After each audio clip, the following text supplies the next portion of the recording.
Assalamualaikum warahmatullahi wabarakatuh. Shalom semuanya. Perkenalkan, nama saya Egais Miranda. Saya dari kelas 19 Manajemen 2. Di sini saya merupakan perwakilan dari kelompok 7 yang akan menjelaskan tentang materi manajemen strategi internasional dalam mata kuliah bisnis internasional.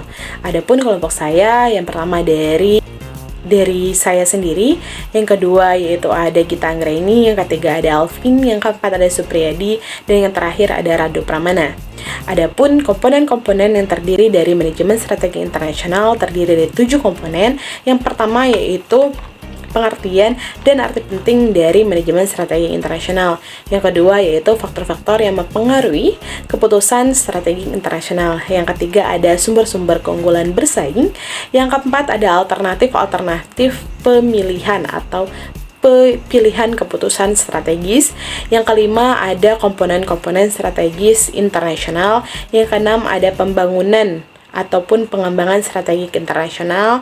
Yang ketujuh ataupun yang terakhir ialah tingkatan strategi internasional. Berikut merupakan komponen-komponen yang terdiri dari materi manajemen strategik internasional. Baiklah teman-teman, kita akan masuk ke materi yang pertama, yaitu pengertian dan arti penting dari manajemen strategi internasional.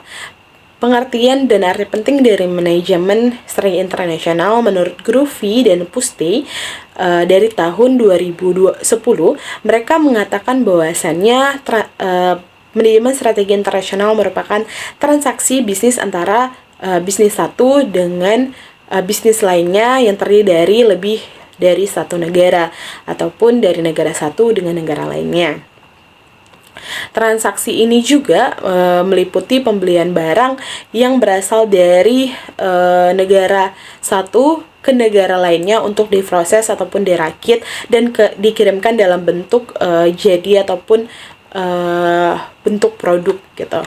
Selanjutnya yaitu di dalam manajemen strategi internasional terdapat beberapa aktivitas yang dilakukan dalam bisnis internasional. Yang pertama ada ekspor, ada impor, ada investasi luar negeri, ada lisensi luar negeri, ada waralaba internasional, ada kontrak manajemen, yang ketujuh ada manufaktur, terus yang ke-8 ada turnkey project, yang terakhir ada patungan. Dan itu merupakan aktivitas yang secara umum yang dilakukan dalam bisnis internasional. Selanjutnya saya akan membahas tentang faktor-faktor yang mempengaruhi keputusan strategi internasional. Apa saja sih faktor-faktor yang mempengaruhi keputusan manajemen strategi internasional? Adapun faktor-faktor yang mempengaruhi keputusan manajemen strategi internasional terdiri dari 2 faktor. Yang pertama faktor domestik ataupun dalam negeri, yang kedua ada faktor-faktor internasional.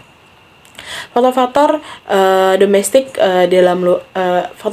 domestik manajemen strategi internasional ialah faktor-faktor yang berasal dari internal suatu negara yang dapat mempengaruhi keputusan dari strategi internasional organisasi bisnis tersebut.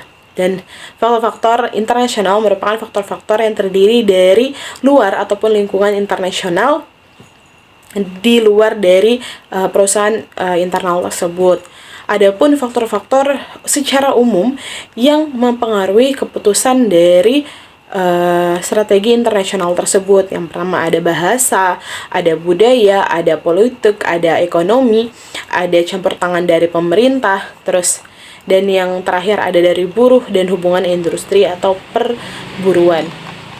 Atau merupakan beberapa faktor-faktor secara umum yang mempengaruhi keputusan dari strategi internasional.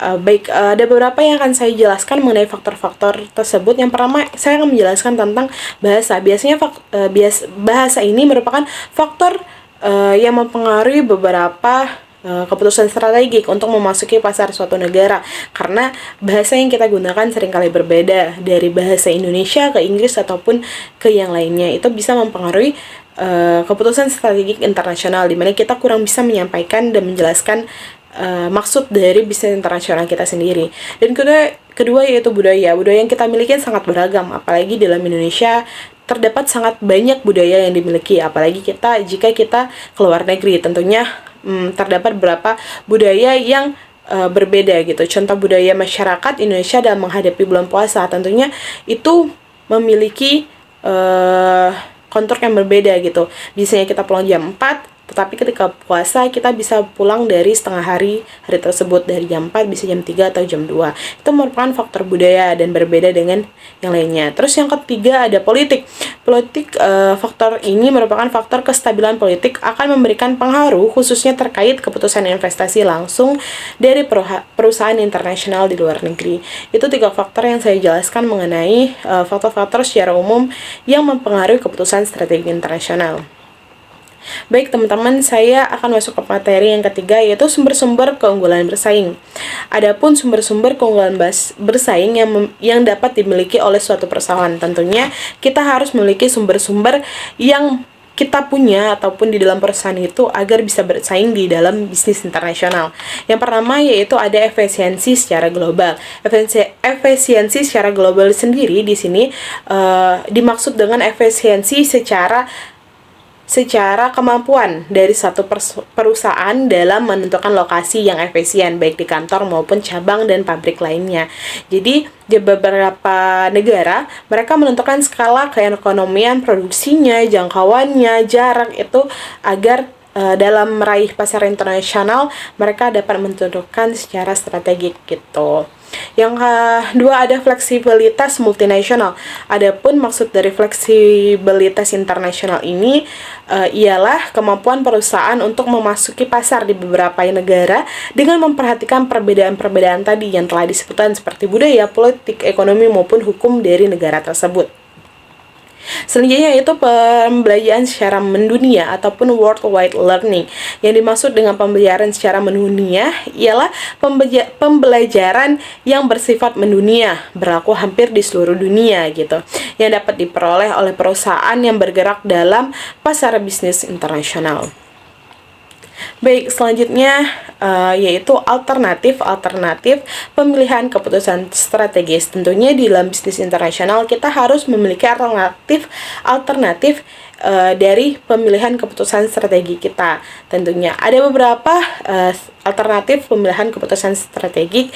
Yang pertama yaitu strategi replikasi domestik atau home replication strategi gitu.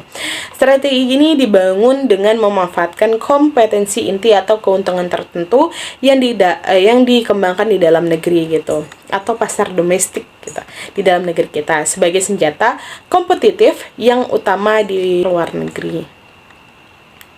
Baik, selanjutnya yaitu strategi multi domestik, yaitu pengumpulan anak perusahaan operasional yang mandiri dengan memfokuskan pada pasar domestik. Strategi multi domestik sendiri merupakan produk-produknya gitu, anak-anak perusahaannya untuk dibebaskan untuk menyesuaikan produk-produk yang ada di negara tersebut, ataupun kayak melakukan kampanye, pemasaran, atau mengimplementasikan berbagai teknik operasi untuk memenuhi kebutuhan pelanggan lokal. Terus yang ketiga ada strategi lokal. Strategi lokal ini sendiri yaitu melihat dunia sebagai pasar tunggal dan memiliki tujuan utama. Nah, strategi global ini merupakan kebalikan dari strategi multidomestik, yang mana multidomestik ini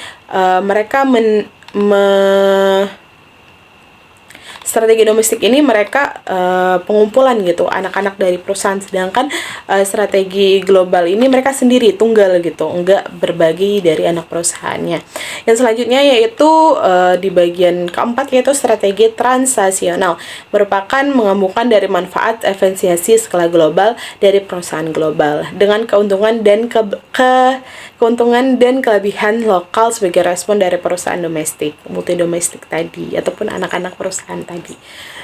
Baik teman-teman, selanjutnya saya akan membahas dari komponen-komponen strategi internasional. Adapun komponen-komponen strategi internasional ialah terdiri dari 4 komponen pengembangan dasar dari komponen strategi internasional. Ada yang pertama yaitu keunggulan yang membedakan. Apa sih maksud dari keunggulan yang membedakan? Keunggulan yang membedakan ialah keunggulan yang dimiliki beberapa teknologi muktahir gitu, teknologi yang udah canggih, yang jaringan distribusi yang efisien, praktek organisasi yang unggul, dan nama-nama merek yang dihormati. Tanpa kompetensi yang unik, sebuah perusahaan asing akan mengalami kesulitan bersaing dengan perusahaan-perusahaan lokal yang dianggap lebih besar atau lebih tahu pasar lokal gitu. Selanjutnya yaitu jangkauan kegiatan operasi. Jangkauan kegiatan operasi ini merupakan dapat berupa dari wilayah geografisnya atau ceruk pasarnya, atau maksud dari ceruk pasar ini adalah produk dalam wilayahnya gitu. Apa aja gitu ada produk dalam wilayah tersebut. Nah, ceruk pasar atau produk dalam wilayah ini berfokus pada dalam satu atau beberapa wilayah. Mereka akan berfokus berbisnisnya di dalam beberapa wilayah, ataupun mereka memfokuskan di dalam satu wilayah gitu. Selanjutnya yaitu pengalokasian sumber daya. Pengalokasian sumber daya merupakan daya spesifik melalui lini produk, lini geografis, dan lini produk dan geografis. Hal ini merupakan bagian dari perencanaan strategis yang menentukan prioritas relatif perusahaan atas sumber daya yang terbatas. Yang selanjutnya itu sinergitas, yaitu sinergitas bagaimana sih unsur-unsur yang berbeda dari perusahaan bisnis dapat menguntungkan satu sama lain gitu. Itu merupakan sinergitas. Tujuan dari sinergi ini sendiri untuk menciptakan situasi di mana seluruh lebih besar daripada jumlah bagian-bagiannya gitu. Seterusnya yaitu pengembangan strategi internasional. Adapun manajemen strategi internasional, pengembangannya ada 2 tahap. Yang pertama, perumusan strategis. Apa aja sih dalam perumusan strategis itu? Yang pertama yaitu memutuskan apa yang harus kita lakukan gitu. Dalam manajemen strategis, awalnya kita harus memutuskan apa yang harus dilakukan. Yang kedua yaitu menemukan tujuan dan rencana strategis yang akan mengarah pada tujuan-tujuan yang akan dicapai pada bisnis tersebut.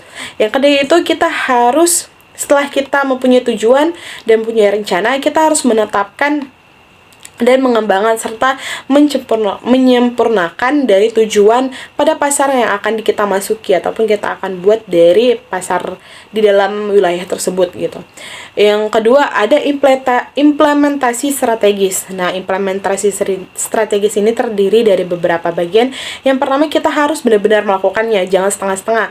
Misalnya kita udah mulai, kita harus terus fokus dan harus sesuai statement yang telah ada dan kita buat gitu.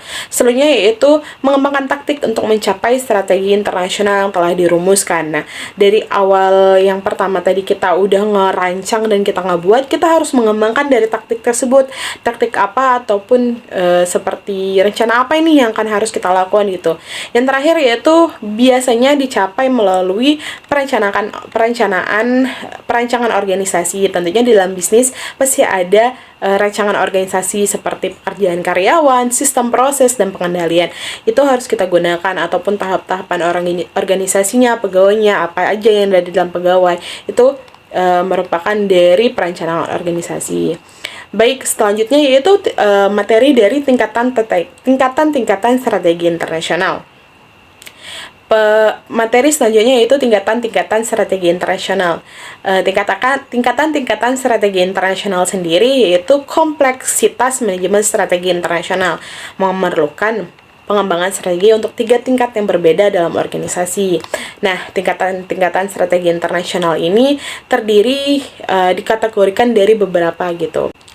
Ada strategi korporasi, yaitu strategi bisnis tunggal, strategi diversifikasi yang terkait dalam bisnis inti perusahaan gitu. Strategi bisnis tunggal ini adalah perusahaan yang bergantung pada satu bisnis, produk atau layanan untuk membuat suatu pendapatan, di mana keuntungan signifikan dari strategi ini bahwa perusahaan tersebut dapat mengkonsentrasi semuanya sumber daya dan keahlian dalam suatu produk dan layanan. Itu berarti mereka hanya terpaku pada suatu produk dan layanan. Mereka hanya memiliki satu produk tersebut dan mereka terdiri dari bisnis tunggal gitu.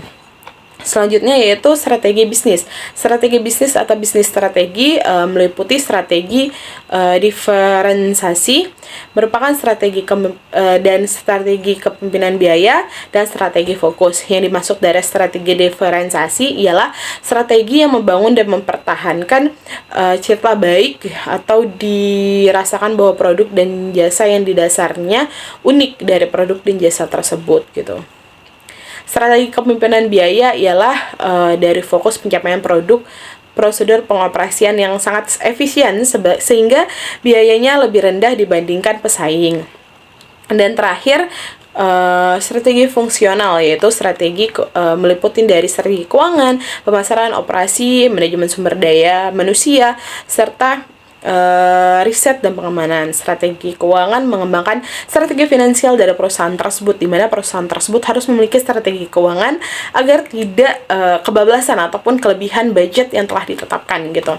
Selanjutnya, strategi finansial perusahaan secara keseluruhan juga dari untuk setiap bisnisnya yang berurusan dengan struktur pemodalan, kebijakan investasi, dan valuta asing. Teknik-teknik penggunaan risikonya gimana, itu merupakan dari strategi fungsional, di mana mereka harus manajemen dari suatu bisnis mereka gitu.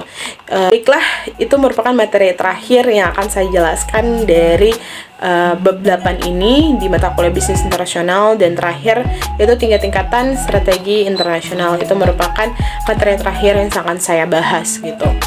Baiklah kawan-kawan, sekian dari pembahasan dari saya. Mohon maaf jika ada kekurangan dan kelebihan yang dari saya jelaskan. Subdikat. Baiklah teman-teman, itu merupakan penjelasan dari materi yang telah saya jelaskan dari 7 komponen di manajemen strategi internasional. Nah, materi ini telah saya sampaikan. Mohon maaf jika ada kekurangan dan kesalahan. Semoga teman-teman dapat mengerti dari apa yang saya jelaskan. Semoga dapat dicerna dengan baik dan dapat diimplementasikan kepada teman-teman semua. Akhirul kalam, saya ucapkan wassalamualaikum warahmatullahi wabarakatuh.